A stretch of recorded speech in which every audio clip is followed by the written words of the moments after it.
Bem-vindo ao Bíblia no Ano. Um plano simples, com porções diárias de leitura e conexão com a palavra, para que ao longo de um ano, completemos juntos esse marco tão importante na nossa jornada de fé. Em Salmos 1 a 3, vemos o contraste entre o justo e o ímpio, a confiança no Senhor mesmo em meio à perseguição, e a certeza de que Deus sustenta os que nele confiam. Em Atos 9, do 22 ao 43, Saulo começa a pregar com ousadia, enfrentando oposição. Pedro cura Enéas e ressuscita Tabita, testemunhando o poder do nome de Jesus. Que sejamos como árvores plantadas junto às águas, firmes na palavra, e ousados como Pedro e Paulo ao proclamar a fé. E que a cada dia, tomemos nossa porção da palavra e sejamos transformados por ela. Boa reflexão. Salmo 1. Como é feliz aquele que não segue o conselho dos ímpios, não imita a conduta dos pecadores, nem se assenta na roda dos zombadores. Ao contrário, sua satisfação está na lei do Senhor, e nessa lei medita dia e noite. É como árvore plantada à beira de águas correntes, dá fruto no tempo certo e suas folhas não murcham. Tudo o que ele faz prospera. Não é o caso dos ímpios. São como palha que o vento leva. Por isso os ímpios não resistirão no julgamento, nem os pecadores na comunidade dos justos. Pois o Senhor aprova o caminho dos justos, mas o caminho dos ímpios leva à destruição. Salmos 2. Por que se amotinam as nações e os povos tramam em vão? Os reis da terra tomam posição e os governantes conspiram unidos contra o Senhor e contra o seu ungido, e dizem: façamos em pedaços as suas correntes, lancemos de nós as suas algemas. Do seu trono nos céus o Senhor põe-se a rir e caçoa deles. Em sua ira os repreende, e em seu furor os aterroriza, dizendo: eu mesmo estabeleci o meu rei em Sião, no meu santo monte. Proclamarei o decreto do Senhor. Ele me disse: tu és meu filho. Eu hoje te gerei. Pede-me, e te darei as nações como herança e os confins da terra como tua propriedade. Tu as quebrarás com vara de ferro e as despedaçarás como a um vaso de barro. Por isso, ó reis, sejam prudentes. Aceitem a advertência, autoridades da terra. Adorem ao Senhor com temor. Exultem com tremor. Beijem o Filho, para que ele não se ire e vocês não sejam destruídos de repente. Pois num instante acende-se a sua ira. Como são felizes todos os que nele se refugiam. Salmos 3. Senhor, muitos são os meus adversários. Muitos se rebelam contra mim. São muitos os que dizem a meu respeito: Deus nunca o salvará. Mas tu, Senhor, és o escudo que me protege. És a minha glória e me fazes andar de cabeça erguida. Ao Senhor clamo em alta voz, e do seu santo monte ele me responde.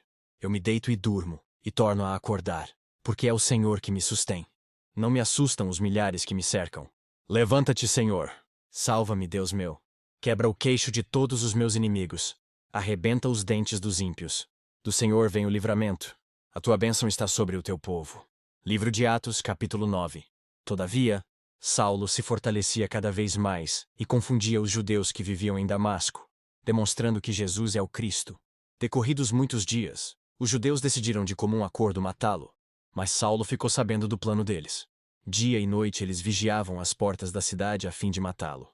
Mas os seus discípulos o levaram de noite e o fizeram descer num cesto, através de uma abertura na muralha. Quando chegou a Jerusalém, tentou reunir-se aos discípulos, mas todos estavam com medo dele, não acreditando que fosse realmente um discípulo. Então Barnabé o levou aos apóstolos e lhes contou como, no caminho, Saulo vira o Senhor, que lhe falara, e como em Damasco ele havia pregado corajosamente em nome de Jesus. Assim, Saulo ficou com eles, e andava com liberdade em Jerusalém, pregando corajosamente em nome do Senhor. Falava e discutia com os judeus de fala grega, mas estes tentavam matá-lo. Sabendo disso, os irmãos o levaram para Cesareia e o enviaram para Tarso. A igreja passava por um período de paz em toda a Judéia, Galiléia e Samaria. Ela se edificava e, encorajada pelo Espírito Santo, crescia em número, vivendo no temor do Senhor. Viajando por toda parte, Pedro foi visitar os santos que viviam em Lida. Ali encontrou um paralítico chamado Enéas, que estava acamado fazia 8 anos. Disse-lhe Pedro: Enéas, Jesus Cristo vai curá-lo. Levante-se e arrume a sua cama. Ele se levantou imediatamente. Todos os que viviam em Lida e Sarona o viram e se converteram ao Senhor. Em Jope havia uma discípula chamada Tabita, que em grego é Dorcas, que se dedicava a praticar boas obras e dar esmolas. Naqueles dias ela ficou doente e morreu, e seu corpo foi lavado e colocado num quarto do andar superior. Lida ficava perto de Jope.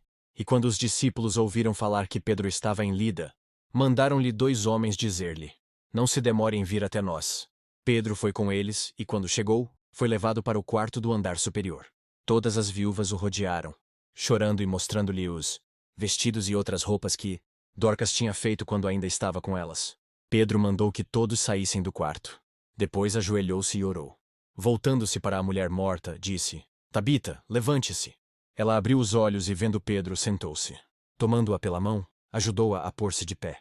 Então, chamando os santos e as viúvas, apresentou-a viva. Este fato se tornou conhecido em toda a cidade de Jope, e muitos creram no Senhor. Pedro ficou em Jope durante algum tempo com um curtidor de couro chamado Simão. Que as palavras de hoje permaneçam em seu coração e transformem sua caminhada de fé.